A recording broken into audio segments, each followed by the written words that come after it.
तो यहाँ से इंक्रिप्शन चालू होगा। इंक्रिप्शन किस किस के बीच में होगा?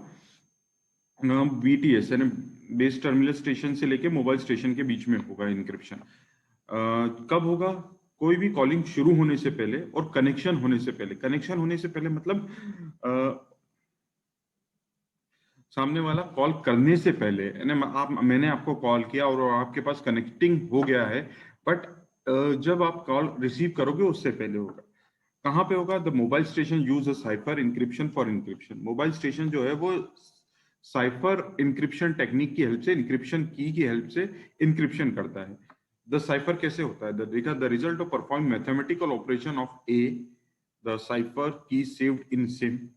आपके की में ऑपरेशंस होंगे मैथमेटिकल। पहला जो ऑपरेशन है वो कि जो आपकी सिम होगी वो एक तरह की साइफर की आपके सिम में ऑलरेडी सेव होगी हमेशा हमेशा। दूसरा, the cipher number receive from BTS when the call setup is initiated. Cipher का जो नंबर है वो रिसीव करेगा base terminal station when call setup is initiated. Call setup जो होगा जब इनिशिएट होगा तब करेगा। सेकेंड पॉइंट है, the BTS transmit the cipher number before caller it setup is transmitted. जो बेस टर्मिनल स्टेशन है साइफर नंबर को तभी कॉल करेगा, कॉल करने से पहले ये देखेगा कि जो सेटअप है और जो ट्रांसमिटेड करना है वो प्रॉपर कनेक्टेड हो चुका है, मतलब इंक्रिप्शन की प्रोसेस कंप्लीट हो चुकी है, तो ही उस कॉल के सेटअप को या ट्रांसमिटेड सिग्नल्स को जो आप बोल रहे हो, जैसे मैं जो बोल रहा हूं, उसके बाद ही आपके पास जाएगा। एक बार मेरी तरफ से इंक्रिप्शन हो रहा है, एक बार आपके तरफ से डिक्रिप्शन हो रहा है, तभी बीच में जो सिग्नल्स जा रहे हैं वो अनवांटेड सिग्नल्स होंगे, जो इनक्रिप्टेड सिग्नल्स होंगे, ताकि आप लोग आसानी से, आप लोगों के अलावा कोई तीसरा व्यक्ति जो इस को एनालिसिस कर रहा है या मॉनिटर कर रहा है वो देख नहीं पाए। ठीक है, ये उसका इंक्रिप्शन टेक्निक्स है जिसकी तरह से करेंगे साइफर की। ये ऑथेंटिकेशन सेंटर है, बेस टर्मिनल स्टेशन है, मोबाइल स्टेशन है, इन दोनों के बीच में इंक्रिप्टेड डेटा होगा। मोबाइल स्टेशन विथ सिम, ये सिम है, सिम से आपके मोबाइल स्टेशन पे गया, मोबाइल स्टेशन ने डेटा को आगे भेज दिया किस पे? बेस स्टेशन में, और बेस स्टेशन से यहां से इंक्रिप्ट होके वैल्यूज वापस आपके पास आई। ये दोनों के बीच में कनेक्शन स्टेब्लिश। अब ये जो दूसरे मेथड्स हैं, ये दूसरी तरह की इंक्रिप्शन टेक्निक है जो हमें करेगा। और ऑथेंटिकेशन BTS के पास देगा, इसकी की ये है, साइफर की ये है, और जो सिम है उस सिम आपको देगा, मोबाइल स्टेशन को देगा कि ये आपकी इंक्रिप्शन की है। मतलब क्या है कि ऑथेंटिकेशन के पास भी डिक्रिप्ट करने की रहेगी और इंक्रिप्ट करने की रहेगी, इस एज वेल एज सिम के पास भी इंक्रिप्ट करने की और डिक्रिप्ट करने की रहेगी। वो किसकी हेल्प से होगी? आर एंड मेथड्स की हेल्प से, जो आपस में शेयर्ड करे हुए।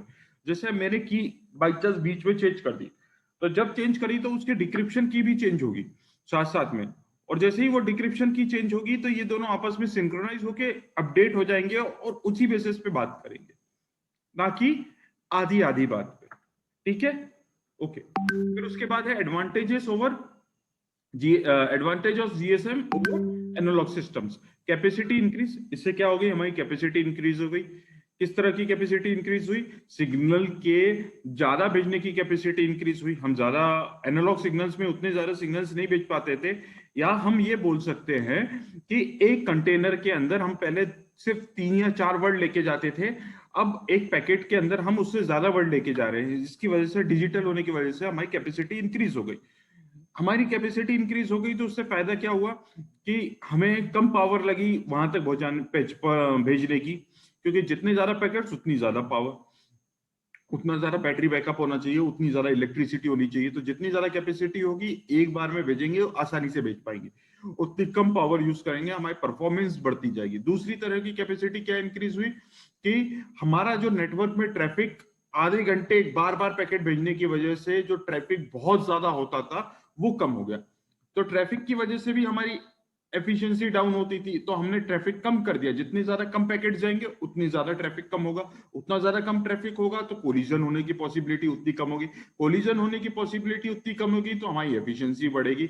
हमारे नेटवर्क में कम ट्रैफिक होगा तो हमारे नेटवर्क में अगर कम ट्रैफिक होगा तो उतनी कम ट्रैफिक होने की वजह से हमारे सिग्नल्स कोलाइड होने की पॉसिबिलिटी भी कम हो जाएगी, तो हम मॉनिटर भी आसानी से करेंगे, हमारी एफिशिएंसी उस तरीके से भी इंक्रीज होगी। दूसरा, ये लिखा हुआ है reduce RF transmission power over long battery, हमने सेम ऐसे पहले कैपेसिटी इंक्रीज पे बात करी। इंटरनेशनल रोमिंग कैपेबिलिटी, क्या होगा कि हमारी इंटरनेशनल रोमिंग कैपेबिलिटी जो स्टैंडर्ड्स मेंटेन है, हम उसमें आसानी से सिग्नल्स भेज पाएंगे। बेटर सिक्योरिटी अगेंस्ट फॉल्ट्स, जितनी ज्यादा सिग्नल्स हमारे भेजेंगे उतना आसानी से सामने वाला व्यक्ति उसको डिक्रिप्ट करने की कोशिश कर सकता है, क्योंकि उसके पास उतने रेफरेंसेस ज्यादा होंगे। तो जितने रेफरेंसेस ज्यादा होंगे उतने सिक्योरिटी की कोशिश पॉसिबिलिटी बढ़ती जाएगी। आप ये बोलो कि अगर मैं सिर्फ एक सिग्नल भेज रहा हूं, तो एक सिग्नल में पॉसिबिलिटी क्या है, या तो सिग्नल गलत होगा या सही होगा। वो एनालिसिस करेगा बहुत सारे पैकेट्स के, और उस बेसिस पे वो वर्ड की कॉम्बिनेशन बना के भी बता सकता है। ठीक है, तो उसके पास रेफरेंसेस ज्यादा रहेंगे तो उसकी सिक्योरिटी ज्यादा होगा। ठीक है।